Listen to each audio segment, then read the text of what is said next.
You're listening to the On the Mark Wrestling Podcast. Climb the ladder, kid! Make yourself famous! A podcast covering all things WWE. I have now returned to save the WWE. NXT. The beautiful part of NXT is that when one dream ends, another dream begins. And AEW. Holy wrestling. I couldn't be more happy. Here are your hosts, Kyle Gagliardi and Jim Tucker. What is going on, everyone? You're listening to the On the Mark Wrestling Podcast, hosted by the Marks, for the Marks, and I am your host, one half of the OTM pay-per-view and AEW champions, Kyle Gagliardi, and my co-host is my good friend, Jim Tucker. He is the OTM NXT champion, and I like to call him Dougie! What's going on, Kyle? We started off the microphone talking about fast food breakfast. Yes. I shared that I had White Castle for breakfast, Taco Bell for lunch, and I made chili for dinner. Quite the combo going on over here. You got a mixer going on, yeah. I am. Potent combo. Tomorrow is going to be very interesting. But yeah, if you never had White Castle breakfast, you said Mikey Wilson is the guy that turned you onto that, right? Oh, yeah. He's a big chicken waffle thing. Yeah, they got a chicken waffle there. I went with just the sausage and egg, and that probably doesn't fit in your dietary stuff right now, does it? Bro, I'm in a good spot. I can have a cheat day now. Like, I can... Tell the listeners, because we haven't talked in what seems like 3 to 4 weeks, so it was more like 3, but how's the weight loss going? Because you've been on a journey. So yesterday, I weighed in. I was 70 pounds down. So I have lost 70 pounds, Insane. 160 pounds.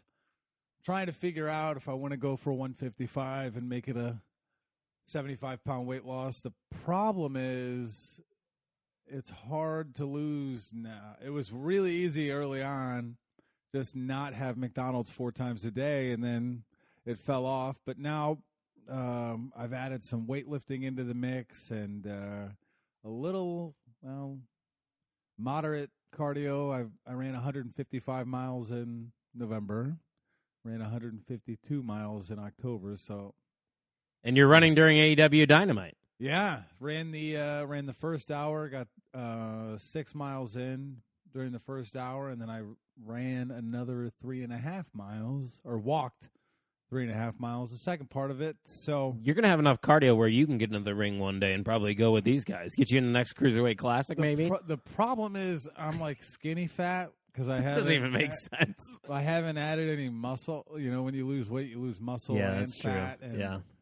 I'm a weak boy right now, so I've got to improve the strength component, try to get on Ryan Vogus' level. Yeah, we can all be there. Yeah. I mean, he's on a different level than all of us right now. Yeah. I'm kind of just staying the same, but you're down 70 pounds, looking fantastic over there. Yeah. Going to be in the next Cruiserweight Classic. Just keep an eye out for that for sure. 205 Live, the real time. Other than that, though, what's good, man? And like I said, it's been a couple weeks since we got on the microphone. Hey, life is good. Spent Thanksgiving break in California with the wife and her family, and it was wonderful. And 2 weeks after, this will be Friday, so 2 more weeks, and I'm on Christmas break. So how long's that break for you?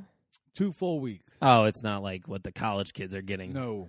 The college kids, I know Timmy Angel, one of my friend's brothers, he's in for winter break already. Oh, like yeah? it started on Thanksgiving. They don't go back till February, so that's quite the extended break there. My cousin at VU is the same thing. Their semester ended before Thanksgiving, you know. Yeah. And then now they go back after President's Day. Now he plays baseball, so he's got some workouts in between. But he'll keep busy for sure. But yeah, other than that, I haven't really been up to much of anything. Just kind of doing my thing at work, working on some podcasts, and cranking out some live shows for the Overtime Sports Network. Hey-o! You ever tune into OTSN Happy Hour? I do. See what me and Mikey Wilson are cooking up? I do pop in. The broadcast has gotten to a pretty stable footing. Finally. Yes. It took a couple episodes. You got to work out the kinks, Well, and how are you going to figure out how it goes live if you're not going live? That's true. So hats off to Mikey. He's working hard He is. Not just for his own podcast, but for the brand itself, and that brand being the Overtime Sports Network. Is he going to order himself a new hat that we have for sale? He has confirmed. Good. And if you want to get one of those hats, just check us out on Twitter @_OTSN. The pinned tweet to the profile shows you, that's a trucker hat, right? Is that what it's called? Trucker hat, snapback, leather patch, and the logo will be like laser engraved. I kind of like it. So it's kind of like the Shotzi Blackheart hat you're wearing right now. Is that what you're looking at? Oh, yeah, it does say Blackheart. Yeah. That's Blackheart rum. I didn't even think about that. I'm solid. With the Adam Cole Bay shirt on. With War Games coming up. I'm all NXT'd out. But, yeah, if you want to check out the Overtime Sports Network, the new domain is otsportsnetwork.wixsite.com/OTSN, and that's all I really got for the Overtime Sports Network, Doug. The /OTSN always gets me. Well, I didn't want to pay for it. Oh, I get it. It's free. I get it. For if you'd like to pay for an ad for the show, you will pay for probably a year of the domain, actually. Yeah, that is very true. But hey, speaking of ads, Mikey Wilson put out an OTSN ad on Twitter. And it's going to be on OTSN Happy Hour. Go check it out and all that great stuff we got over there at OTSN. Putting in that work. That's right. And you know who else put in that work? AEW lately. Things have been, I'd say, pretty good, Tuck. What are your overall thoughts at the direction that AEW is heading? I look forward to watching AEW every week. I cannot say the same about the other three shows. Now, I was just going to ask you that. In regards to power rankings, AEW, NXT, SmackDown, Raw. Fair. SmackDown is good. Has good shows. I like you were about to say. I think it's hit or miss. Yeah, it's hit or miss. Has potential. Yes. Raw is just filler at this point. I tweeted it out, and you probably saw it. It's just background noise to me. Like, I sit on my phone, and I'm concentrating on other things, but Raw's on. It's just not my main focus, Yeah, and that's kind of stinks because it's 3 hours. You have 3 hours of an evening, and if you're working, you sleep 8 hours. About 8 hours. You work about 8 hours, and you got about 8 hours of fun time, and you're going to cut into 3 of that watching wrestling. The task. It is. And that's where I think 2 hours is the sweet spot, because if you look at Dynamite, you look at NXT and SmackDown, those shows are usually good. Yeah. And a lot of the guys that need to get on, and gals that need to get on TV, get their TV time. So who knows what Monday Night Raw. But we're going to talk about AEW Dynamite from this week, December 2nd. Winter is coming was the promotion here for this episode. Kind of like their way of Bash at the Beach, I guess, or something like that. It's kind of funny because they were, winter is coming and it was 40 degrees in Jacksonville. That's cold for them. Here in Indiana, we still have people wearing shorts outside. So it's 20-something degrees out right now. How are people wearing shorts? It's the Hoosier way. Actually, I was wearing shorts last Saturday. It was like 50 though. That's reasonable. Last Saturday weather-wise was probably 50. Yeah. I was actually playing catch outside with the football and everything. But the Turkey Bowl, how was the we weather lost. for that? We lost. We didn't do well. I did not get in the end zone, but I probably Did you lose last year too, or no? No. I think you won last We year. won last year, and I think it was because you were there. The Olds are undefeated when Tucky's in the building. I already talked to the rest of the guys because we need more depth. We got T-Walk to play. Geez. T-Walk did play. He was okay. Funny fumble in that game, but I said, you're down some pounds. I'm going to get Tuck to play next year. All right. You're playing next year. We need a body, just an extra guy, fill in. Yeah. You're ready. You're conditioned. I think you're ready to go for the Turkey Bowl. We're up 3-2 in the series. We got to take it in 6 next week. Here we go. So AEW Dynamite, though, they kick things off with the Dynamite Diamond Battle Royal. That's a mouthful right there in itself. Overall thoughts on the Battle Royal itself? Well, interesting start having all of them on the outside of the ring. The bell rings and everyone charges in. That was fun. I think they also did a good job of establishing a few layers and stories within the Dynamite Diamond Ring Battle Royale. All the words. From Matt Hardy, Scorpio Sky, Sean Spears, Inner Circle. So they had a number of layers going on, too. It wasn't just a big grunt for 15 minutes until the final few ended up throughout. Yeah, and everybody seemed to have, like, their moment. Like, the names you mentioned, Spears and Sky had that, like, stare down at the beginning, and, of course, they got into it. Matt Hardy ends up eliminating Cassidy from Private Party, which is kind of a heel turn. But then again, helping Mark Quinn as well towards the end. Hangman and Dark Order, they flirted that out as he was about to be eliminated and caught, and then ultimately eliminated moments later. But I got to give credit to Ian. About a month ago, he called this shot because he watches Being the Elite with the Young Bucks on YouTube, and they were kind of starting to tease it there. But now it's actually on TV. They're giving it TV time, so that's something definitely to keep an eye on. The Inner Circle working together, though, for the majority of the match. You had Sammy Guevara, Wardlow, and MJF in the corner, and they kind of teased, once again, more tension in the group by Wardlow and MJF kind of getting into it, so to say. Like, there was some tension between the two. Right, and Wardlow being a defector, I just think that dude's got star written all over him.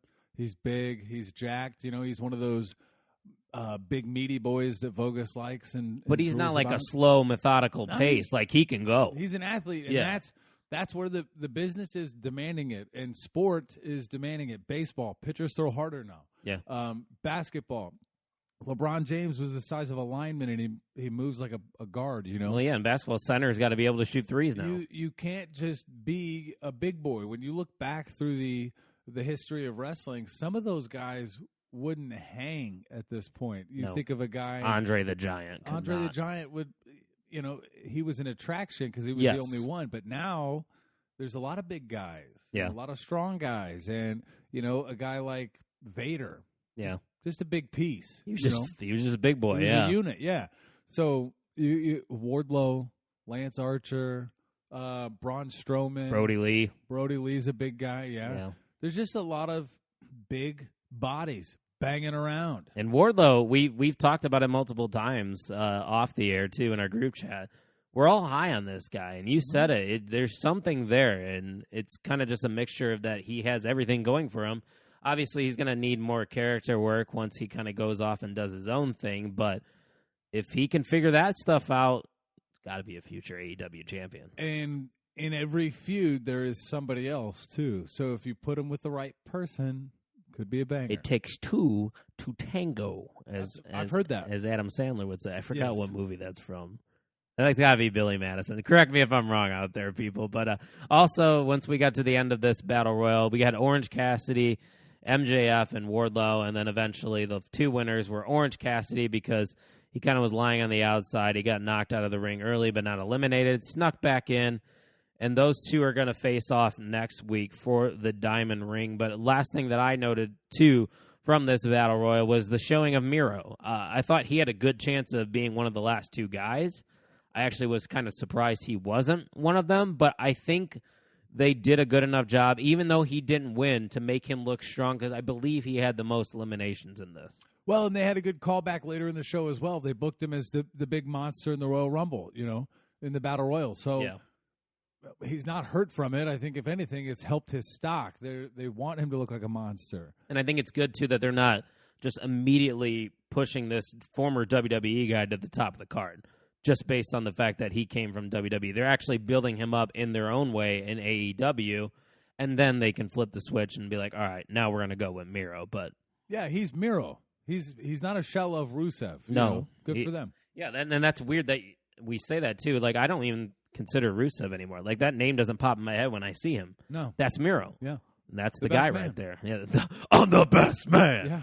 I actually have that on the wrestling playlist, which, did you see all those Spotify recaps that people were posting, including myself? Yes. Oh, yeah. Were you surprised at all what my number one was? Not at all. It's actually the guy that you're wearing on your T-shirt. Yes, the demo god, Mr. Jericho. It even showed the first time you streamed it, what day you streamed it the most, and then how many times. So it was January 3rd at the beginning of 2020. So that was probably... Got a leg up. Yeah. March 15th was the most listened to day. I don't know why. I guess we can go back. Maybe it was a show or something. Might have been a big AEW day. Maybe not. And then how many times do you think Judas was played on my playlist this year? 426 times. Oh, you're high. You're high. Oh, am I? I don't listen to music that much, so you got to remember I'm a podcast guy. I just feel like it would always just be on. 152. Okay. 152. So that's like every other day I'm listening to Judas. Though. Yeah, that's what I'm saying. Like almost every other day I'm listening to Judas. It's a good song. Speaking of Judas and Chris Jericho, he had a match against Kazarian. This match was solid, but the story was really more on what was going on outside and the shenanigans amongst the inner circle. You had MJF and Wardlow who showed up once again, and MJF was threatening to throw in the towel here on Jericho's behalf. And then on the other side, you have Sammy Guevara and Ortiz. So once again, dissension in the inner circle, taking a lot of story time here on AEW Dynamite. Yeah, and the way that it shakes out, Sammy Guevara looks like, Jericho at first glance thinks Sammy Guevara is the one with a knife in his back-ish kind of thing. The scrum afterwards was interesting to me because Jericho had just won, and then he had to play dad to them. And he seemed irritated. Like, you could tell Jericho was a little bit annoyed there. And Guevara and MJF almost, came to blows within each other there. And Jericho would tell the boys, hey, listen up, man. We got 7 days to figure this shit out. And if it's either we are together or we are not. And right then and there, I'm like, are we actually going to pull the trigger? Is this time to split up the inner circle? Yeah, it's interesting. I think there will be some... I wouldn't be surprised if there was a defector. I think Ortiz and Santana, Proud and Powerful, can do their own thing. Like, those two guys, once they leave the inner circle, they're fine. Sammy Guevara, I actually think, could become a babyface after all this. And then inner circle, the rest of the guys, Jake Hager can still hang out with Jericho. So they all have something that they can go back on, but I don't know if the inner circle has reached its full potential as a group, like a big unit. They never brought in the tag team championships. Yeah. Never the TNT championship. Only thing they ever had was Chris Jericho and the AEW World Championship. Good point. So I don't know if it's the right time, but do I want to see it? Yeah. I want to see some shit with it, yeah. Because I feel like there's also a lot of just groups in general, or just like, I don't even know. The factions isn't the word, but like friendly relationships amongst the roster. Yeah. That we don't need a big faction like the inner circle anymore. So maybe or maybe not. We'll find out next week if they split up. But Jericho got the win over Kazarian in singles action. After that, we got to see Britt Baker take on Layla Hirsch. The match was okay in general, but honestly, Tuck, and this isn't going to surprise you, I was just glad that Britt Baker was on my television screen. Yeah, good to see her back. I actually enjoyed watching Layla Hirsch, too. A different style, right?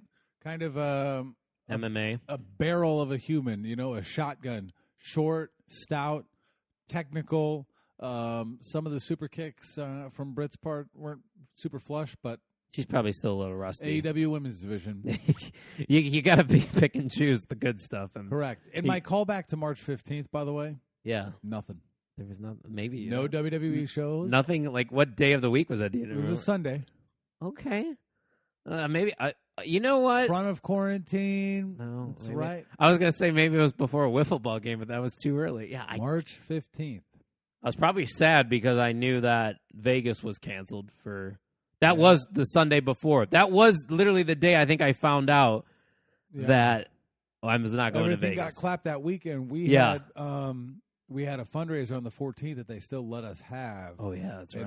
And then we were off for 2 weeks, couldn't baseball, and that 16th was our first baseball day that did not happen, or the entire season. So here we are. It feels like a long time ago. It feels longer than just 9 months ago, or 10 months ago, whatever it is. And here we are in December, already December.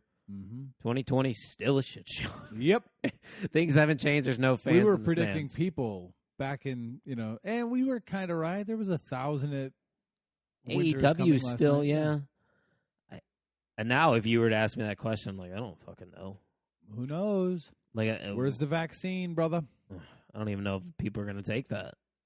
And honestly, I don't know if I would. Well, it just has to be available for them to start opening it. Like, that's true. Start making things somewhat normal same again. Thing. Like, you don't have to take the flu shot. I never do. But we're not worried from a school standpoint. We're not worried about the flu in schools because you can't get the vaccine. There's So if there's something out there that people can access for sure. But Britt Baker in this matchup, she secured the win, and then after the match, Thunder Rosa would appear and then start the beatdown with Britt Baker. So I tweeted this out, and I'm going to reiterate it here on the podcast. I wanted Thunder Rosa in WWE because I thought her talent fits better with that women's division. But I can't say I'm mad that her first program after Serena Deeb is with Britt Baker, Yeah. It can't be bad. It's definitely going to help that. I think she's going to do more good in AEW because of who she is as a wrestler and her stature. And she's got to be the biggest draw in that company now. If she is official, which I don't know if she is with AEW. She's got to end up, yeah. I'm not sure, but. Yeah, like certain people are never like officially all elite until like months later, like Matt Sydal. Well, and they Cody talked about this. They have tiers. So like tier 0 is paid. You can work with any other company, but you have to make like 5 appearances. Okay. And like you. That's probably what Cardona was working, wasn't it? Yeah. So there are tiers. Like you can be all elite and sign a tier 0 contract and make 5 appearances and no longer be elite after that. I kind of like that. That way you're not tied to people long term, and it's a little more crystal clear. Here's your obligations to us. Here's what you're allowed to do outside. Yeah, and I'm sure like a guy like Shaq, whenever he comes and does that thing with Cody, it's the same thing. He's going to have signed on for one program. He's out. Obviously, and he's not. Higher the tier, the higher the money. Right, for sure. But speaking of Cody Rhodes and Darby Allin would take on Powerhouse Will Hobbs and Ricky Starks of Team Taz. I've enjoyed the feud between Team Taz and Cody and Darby and all that, and I thought the match was good in itself, but I don't think anybody wants us to talk about the match. No. I think we want to talk about what happened after the match, Tuck. What do you say? Yeah, the entrances for the main event started right after the match. It was awesome for the Omega and... Not! After the match, Will Hobbs would attack Darby Allin because they ended up getting the win. Then Arn Anderson. Dustin Rhodes comes out, tries to make the save. Brian Cage comes out, and Team Taz stood tall after beating down all the baby faces, and they teased hitting Cody Rhodes with the FTW Championship until lights out. Yes. What's the initial thoughts going around? Lights out. Who the hell? I said Sting right away. I swear to God. I saw the Crow with amongst like the snow and the trees and all that. I saw the Crow, and I'm like, that's got to be Sting. I said Sting out. I said Sting out. I said Sting. And then you hear Tony Schiavone, it's Sting! Yes. He was so excited. Honestly, I could probably say that's the biggest I've popped for a moment in AEW. The 61-year-old legend, the icon, Sting is now a part of All Elite Wrestling. Yes, and props to the group chat that we were in for tempering it. Not everyone was on the same page watching it minute by minute. No. No spoilers. Ryan Vogus, very happy boy. I texted Mike immediately, Mikey Wilson from the Region Degenerates podcast. He wasn't watching live? He was watching NXT. Oh, interesting from him. Wants to see what's shaking out. And him and McAfee have very similar mannerisms. Oh, yeah, it's not that far away. But Pat way more athletic though. Don't tell Mike, dude. I'm sorry, Mike. That's my guy. But I texted Mike right away. I said, "You need to watch AEW, man. Like, you fast forward through all, just get to the tag match." And I kind of made him watch. I didn't want to say get to the end of the tag match. And it's obvious that see what happens. And I could just imagine. I have this image of my head of Vogus turning into a child, 10-year-old, like just giddy. And that's the beauty of pro wrestling, right? Like scripted, whatever. But there are these moments. That's why you always watch the Royal Rumble. You want the pops, you want the moments, and that was great. Immediately once I saw that he had a custom, an AEW Sting shirt, you copped it.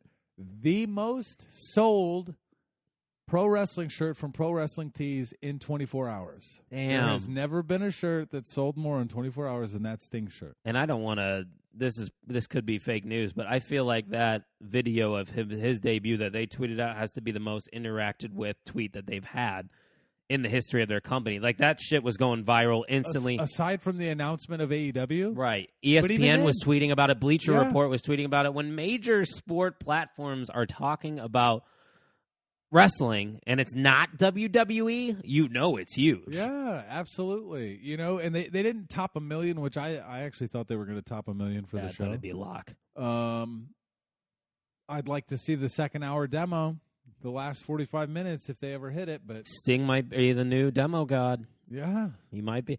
Have you ever seen that Tosh.0? And you might not even have seen Tosh.0, but he had a diehard wrestling mark on there that was obsessed with Sting. He's like, "Oh my God, it's Sting!" You got to check out that clip. Just YouTube Sting Tosh.0, and it'll come up. But that moment, I wondered what that guy was doing in that moment itself. Heart attack. Like, because I was excited. I'm not even like a big Sting fan. Like, I started watching in 2011. Yeah. I never saw any of what Sting did. Neither did you. I did. Oh, wait, really? That was back in my wheelhouse, yeah. So I went through the Attitude Era, WCW, WWE, WWF, and then I got out of it 2004, 2005. So I didn't see all of, like, WrestleMania Sting, older Sting in that run. I didn't see him, but with That's WCW. the Sting I know. Oh, yeah. Like, I still remember the action figure. You squeeze the legs, and his arms would come in. Yeah, I know what you're talking about. Yeah, it was quite a moment. It was my favorite moment probably to date that I haven't attended, because when you're attending a show, it's more. All of them are, yeah. But that, sitting on my couch, that was an awesome moment. The Sting I know is only the one from like the 2015 WWE days where he came back and he had a match with Triple H. Yeah. He had a match with Seth Rollins, and that's where he actually ultimately got hurt in that match with Seth Rollins, which brings me to this point too. He's signing a multi-year deal with AEW. I'm not quite sure what he's going to be able to do in the ring, though, because I've heard reports from credible sites like Cultaholic Wrestling has reported that Sting can't even wrestle anymore. Yeah. So I don't know if he's coming back in a managerial standpoint, a general manager kind of role, or maybe just a manager in general to a guy like Darby Allin. Do you think they're going to actually explore the in-ring stuff with Sting, or is this kind of just a face in the company that will draw eyes to the product? That dude better be doing something. Get somebody in a Scorpion Deathlock, do something. I don't need 40 Stinger splashes, but... We don't even need a lot of bumps. No. Just moments. Give me moments. Because everybody was like starting to hypothetically talk about matches, like Sting versus Darby Allin, and Sting versus Jericho, and blah, blah, blah. Sting versus this. I don't know if I want to see Sting and Jericho. Two old men going at it. I mean, we saw that with Jericho and Kazarian. Yeah. That match wasn't bad, though. No, it wasn't. And I didn't know why Kazarian was wrestling by himself, but Ian actually told me that Christopher Daniels is kind of just done with wrestling. He's just going to focus on the backstage stuff. Boo. So SCU is kind of dead. It's just Kazarian and Scorpio doing their own little thing. Yeah. So who knows? But yeah, Sting is now a part of AEW. That's a big move, especially in turn. And I know we don't care about it really, the ratings, but you got to assume getting a guy like Sting definitely gives him the edge over NXT on Wednesday nights. From a juice standpoint, who from NXT can you know? Nobody compares to Sting. No. Not even close. Shawn Michaels can come back to NXT. Yeah. It's nothing because he's there. Triple H, there. Like, they can wrestle a match on NXT, and it's not the same.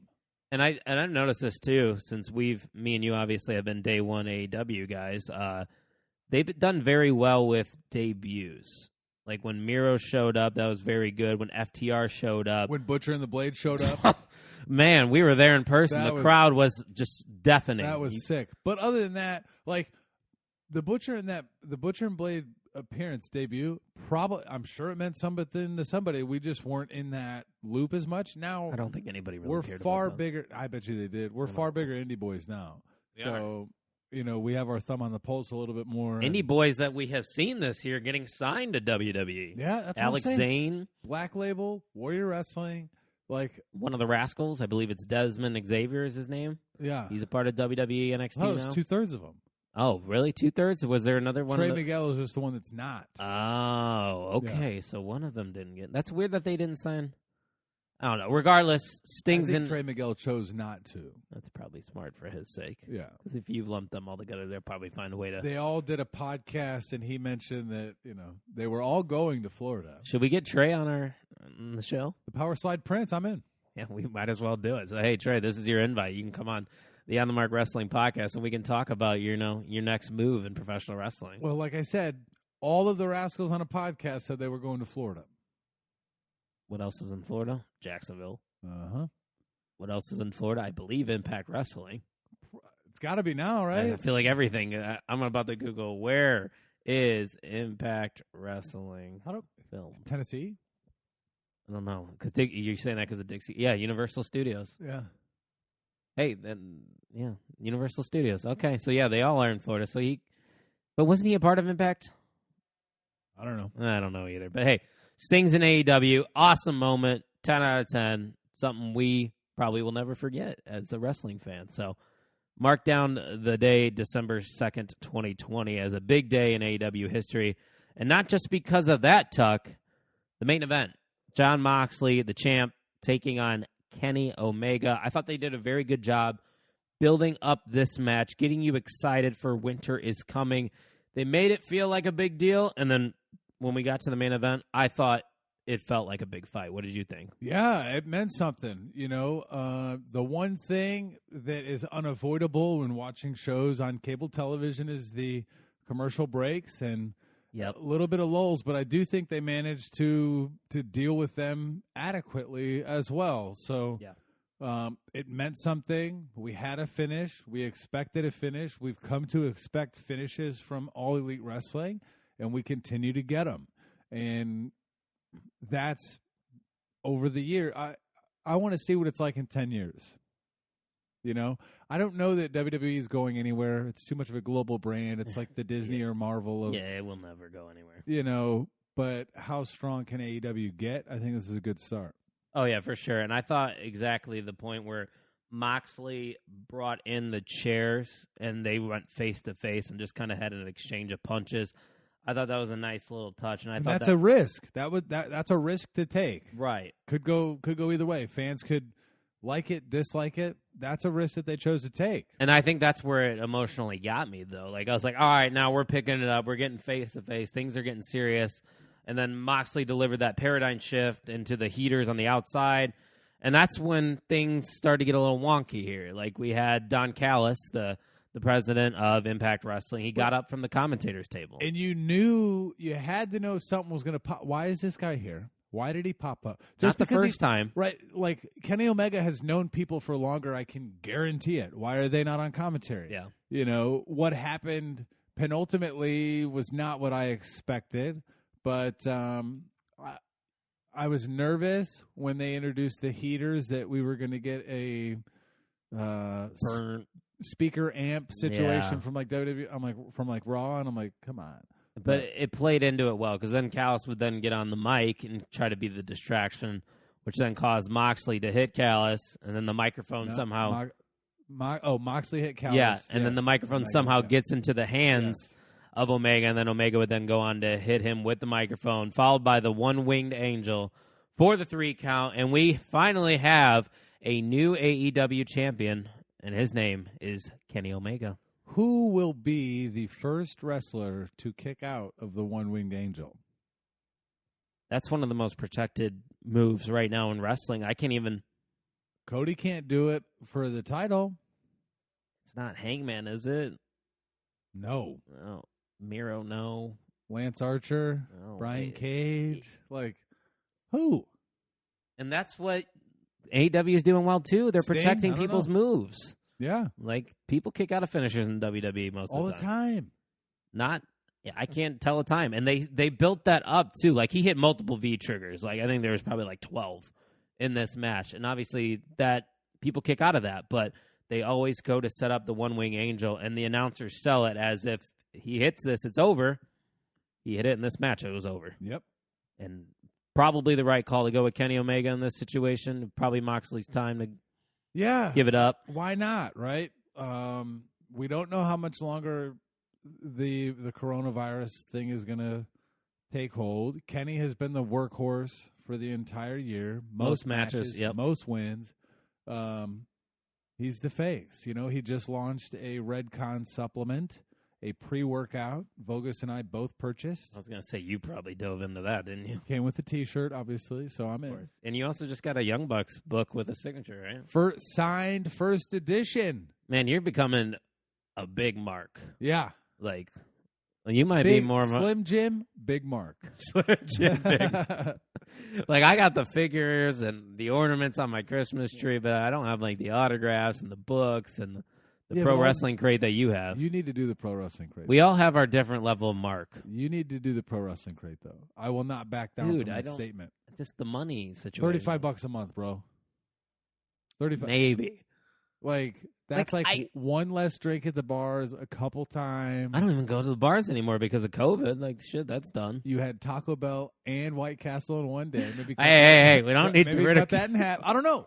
It's just, it's there. Like, the money's there. 2 T-shirts, autograph, a couple other goodies, stickers. Is the pins. Pro Wrestling Crate Company paying you to say this? No. You're getting. We better get some ad money from this or something. Yes, I'm sure absolutely. we're going to get hundreds of listens to this podcast. You get a 10% off coupon every month that I always never use. Maybe at the start of 2021, I'll get into it. New year, new you. New year, new gags. Yeah. But hey, new year, new gags. New champion in AEW. After the win, Omega and Callis would run off quickly through the back, past everybody in the back room to a vehicle, and then if they would virtually say, if you want to hear more of what just happened, why it just happened, tune in on Tuesday. And the commentator, the interview guy goes, Tuesday, AEW Dynamite's on Wednesday. He goes, Tuesday, Impact Wrestling. That's insane to think about. A cross-brand. How do you watch Impact Wrestling, by Twitch. I legitimately asked that question. I know, that's what I'm saying. I'm like, how? Yeah, I said that on Twitter, and somebody said Twitch. But it worked. Like, I'm going to tune into Impact Wrestling on Tuesday. I want to hear what's going on. I've got shit on Tuesday now. Yeah. Impact. Like, maybe. Now, I'm not saying every week, but, like, this Tuesday I have to watch. I have to as well. Because, obviously, there's something starting here between AEW and Impact. I don't think that's still a threat to WWE by any means, but it's only going to help each company individually, you know? Is Impact going to become the NXT level to the AEW brand, the supplemental, the place where, you know, if you get into Impact, it's almost an inroads to AEW. Wow. Which would lure younger, fresher talent earlier. Impact. You know, and that's the thing. You see it in college recruiting all the time. You see 8th graders committing to schools, right? Yeah. Why? Because these schools are trying to secure talent before others. So, you know, I'm not saying there's going to be an 8th grade kid that goes and wrestles at Impact, but it's another option because the allure to NXT is that you have an inroads to WWE if you do things the right way. Right. You could get into AEW and not know, right? How many guys are in it and women are in AEW that you have never a lot. see? They have a lot of talent. Yes. And a lot of them's on Dark and stuff like that. But if you have the opportunity to showcase some of your talent on Impact Wrestling. And that women's division for AEW gets juiced automatically if Impact has a tie into it. If you get Taya Valkyrie, Jordan Grace, there's a number Deonna of killers. Purrazzo. Yes.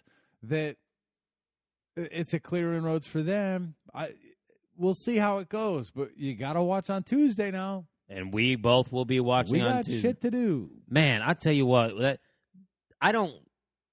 When I'm done watching wrestling shows, I usually just shut off my shit and go to bed. It's whatever. I just watch a show. That was one of the shows where I got done with that. I was like, man. And you say this all the time. It is a good time to be a wrestling fan. Yeah.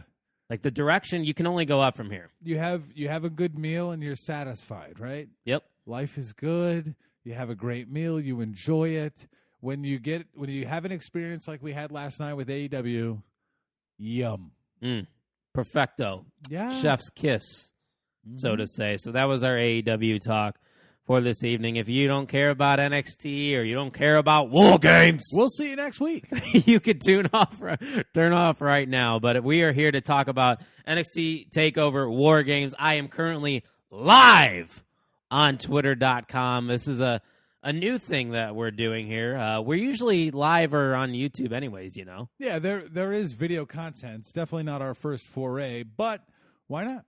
And it's virtually just a POV of me, so I mean, if people in the comments right now want to see Tuck, they can. I'll flip it over to you. Bogus will be he'll be like, hey, put it on. Tuck it, yeah. We got Aaron joining here right now for our TakeOver predictions. So let's start with a War Games match. I mean, it is War Games for a reason, you know, Tuck. So let's start with the women's War Games matchup. You got Team Shotzi Blackheart taking on Team Candice. On Team Candice, you have Candice LeRae, Dakota Kai, Raquel Gonzalez, and Toni Storm, who just recently turned heel, taking on Shotzi Blackheart, Rhea Ripley, Ember Moon, Io Shirai, Tucky, you are the OTM NXT champion. Damn right. Put some respect on it. I'm going to keep saying it until it's not true, because it might not be true after this weekend. You get to go first. That's how we do these things. The Women's War Games match. First off, Shotzi's team's absolutely loaded with talent. Right. Like, Rhea Ripley, one of the best in NXT. Ember Moon had a main roster run, and Io Shirai is the champion. How does that team lose? I don't know. Because that's my pick. Okay. Le Shots. Okay. Do you think Shotzi's the one that's kind of like getting the push here? Or are they maybe setting something up there? Or it just this team's so stacked they have to win? Is that your thinking here? I think so. I mean, it'll be a good match, but Io, Ember, like if Shotzi's your worst, your weakest link, come on. Yeah. And she's great as a general. She did awesome with Halloween Havoc. I do think this will be an opportunity to allow her to gain stature and status even more so within the company. But I don't even think the live stream's working. It didn't work earlier, too, when I was doing it for some reason. I don't know what's going on with thanks, my phone. Twitter. So if you want to pull it up on your phone, it's up to you, but I'm just going to close off on it now. So, yeah, I'm also going to go with Team Shotzi in this one. This was one of those matches where I was flipping back and forth because, you know, my thinking was if Team Candice can somehow pick up the win, one of those girls on that team would probably be next in line for Io's championship. But I think you can also do that by, say, Team Shotzi wins, and then you have a number one contendership match between Shotzi, Rhea Ripley, and Ember Moon. The winner of that faces Io Shirai at the next pay-per-view. So just looking up and down that team, I got to go with Team Shotzi in this one. So we're both on the same page here. Hopefully we're not on the same page for the rest of the card. You know what I'm saying? I hear you. Because I'm trying to get that strap back. I don't know if you're going to just pick and... I don't know. Ooh, I might just hold serve. No, well, I get to go first here. So if you're really going to want to copy me, here we go. This next matchup here, Tommaso Ciampa taking on Timothy Thatcher. I'm not really excited for this one, honestly, Tuck. This feud has virtually been based around the fact that Tommaso Ciampa one time interrupted Timothy Thatcher's class, and that was it. And that's enough. Why would you do that, guy? Yeah, so... Not excited for it by any means, but if I had to pick a winner here, I would go with Tommaso Ciampa, just based on the name itself. Once again, going off of names here, I wouldn't be surprised if Thatcher somehow got a win. Maybe they introduce another wrinkle to his character, like a manager or something like that. But Timothy Thatcher, I mean, he's had a title match with Finn Balor. It's not like they haven't been utilizing him. Right. So we need to get Ciampa back. We need to build him up a little bit more because he's kind of just been floating for the time being. So I'm going with Tommaso Ciampa in this one. I also am going with Tommaso Ciampa for much of the same reason. Why is he in the company if he's not a star? And Thatcher isn't at a spot where he needs to get the rocket strapped to him. So I don't like Timothy Thatcher. I don't think his character is interesting. Yeah, same thing. I agree. So moving on, the next match, NXT North American Championship. And you get to go first. The new champion, Leon Ruff. That was surprising. He won that title a few weeks ago, which shocked everyone. Taking on two former champions of that belt, Damian Priest and Johnny Gargano. The OTM NXT champion gets to choose first. This one's a little tough because each human makes sense, right? You can leave the strap on Ruff and let him take it where it will. You can have Gargano win and see if he can defend again because he hasn't defended the title. No. Right? You can also give it back to Priest and see if he can make another run with it. So which direction are you going with here? Because I agree with you. I can see every one of these guys winning a match. Correct. I am going with Damian Priest. God damn it! I am pissed off because you got to choose first. That was my pick. And now I'm starting to rethink my thought process here because I don't want to just tie with you. That's not fun. I want to get my NXT championship back, Tuck. You're going with Damian Priest. Shit. I think Leon Ruff could retain here. That's what sucks about this. I want Damian Priest to win, and you throwing that wrinkle in there.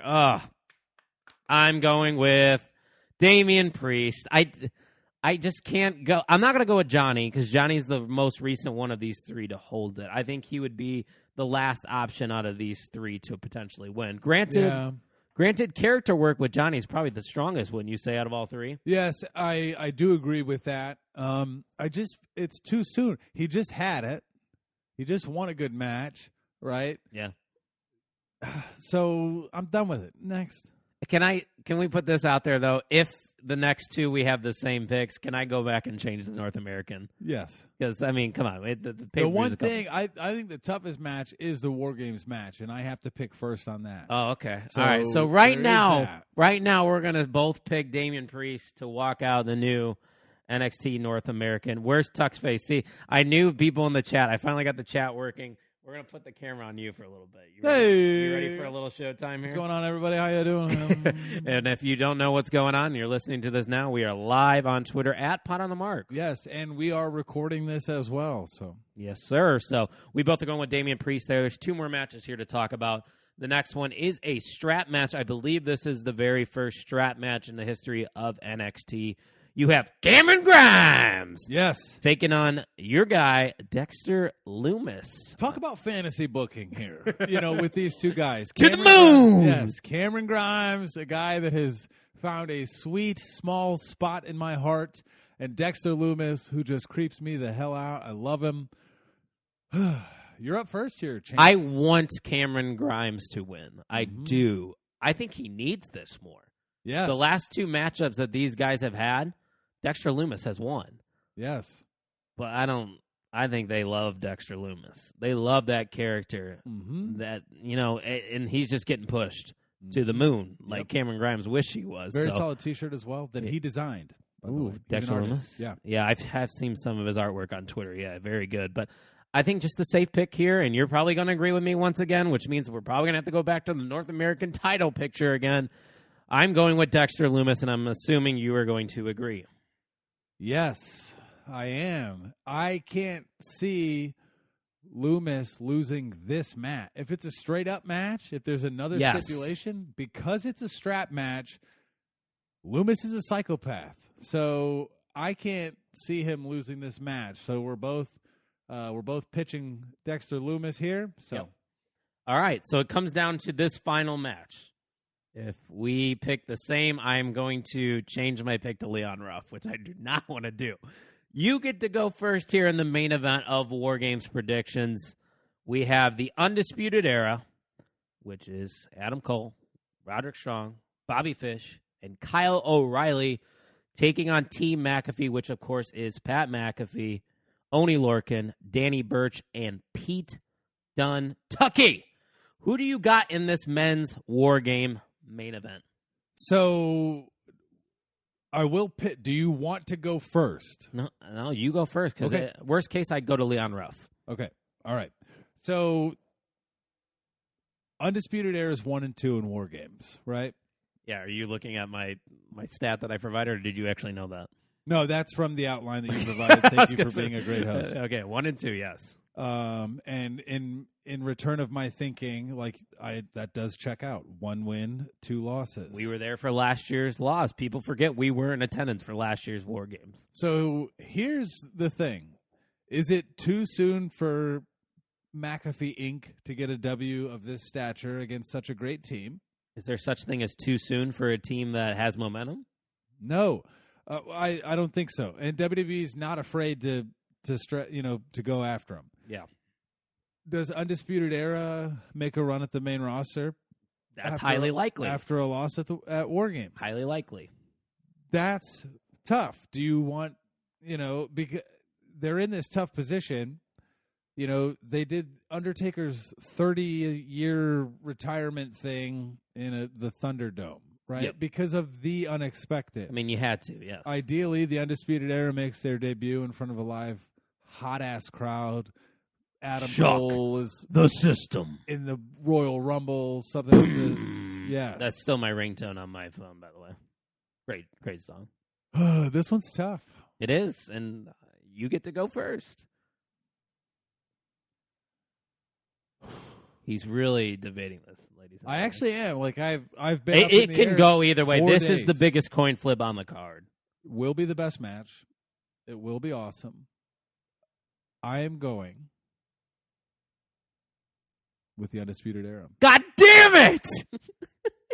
You are the worst. You ruin everything that is good about this show.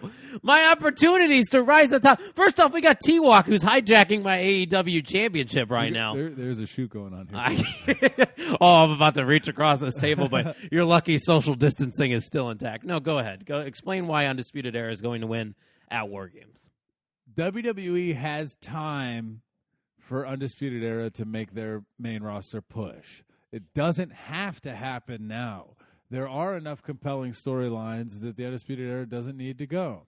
The other issue that you face if Undisputed Era trickles up to the top is who does McAfee Inc. square off against? So, I wouldn't be surprised if this thing happens at War Games next year as well. Undisputed Era is 2-2, whatever. So, I think it's too early to give McAfee this big crown jewel of a win. If it was 5 or 6 months down the road, a faction that has been together for a month, 6 weeks, Pete Dunne is strong.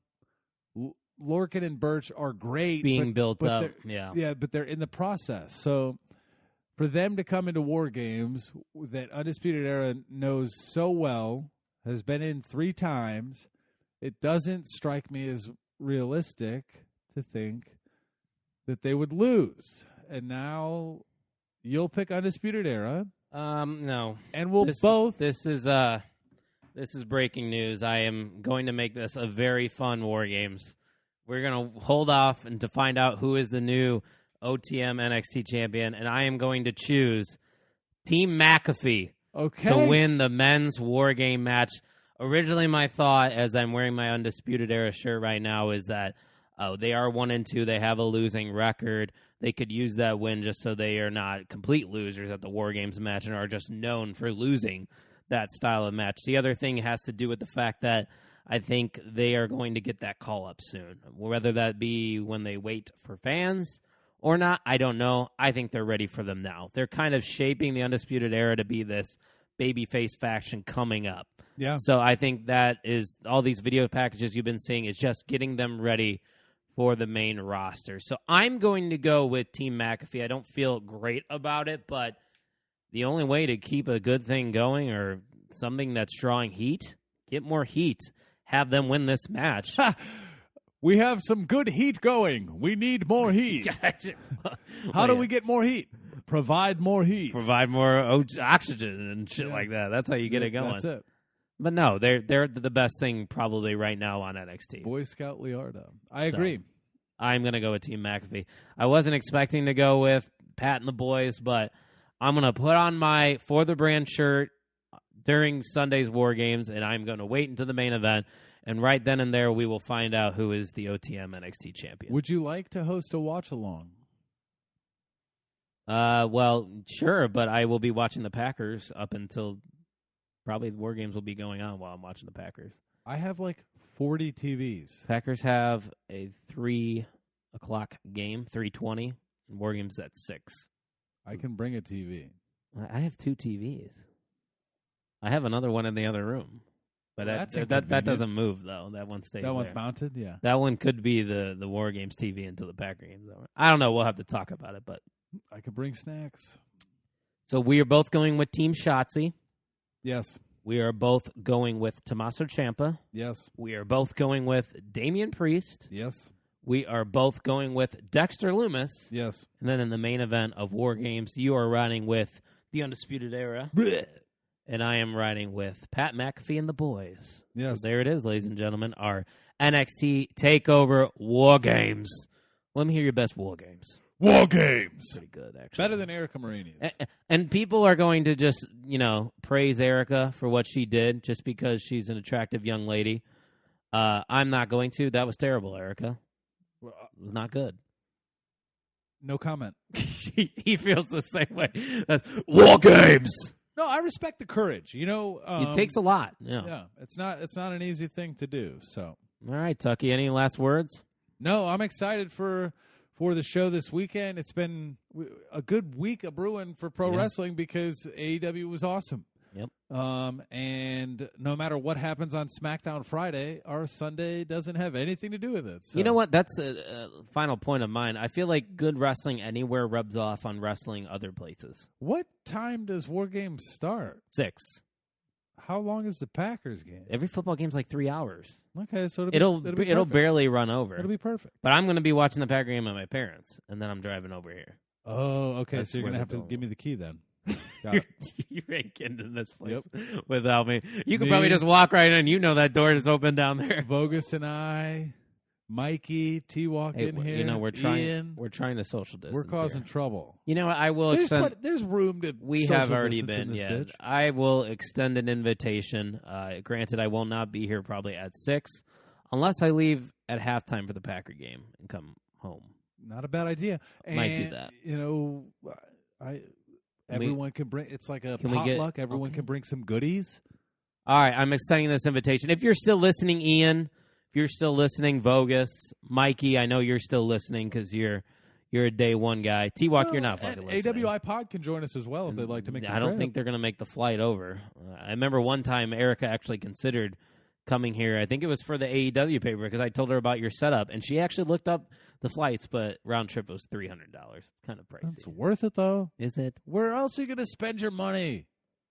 I don't know. Maybe she makes good money, and well, whoever's listening, you're invited, I guess. Erica, we'll see you Sunday.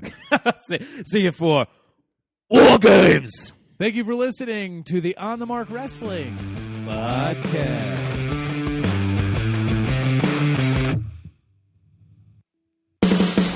Thanks for listening to the On the Mark Podcast. Brock Lesnar going for F5 Cena for the championship. Lesnar with the cover. We hope you enjoyed today's episode.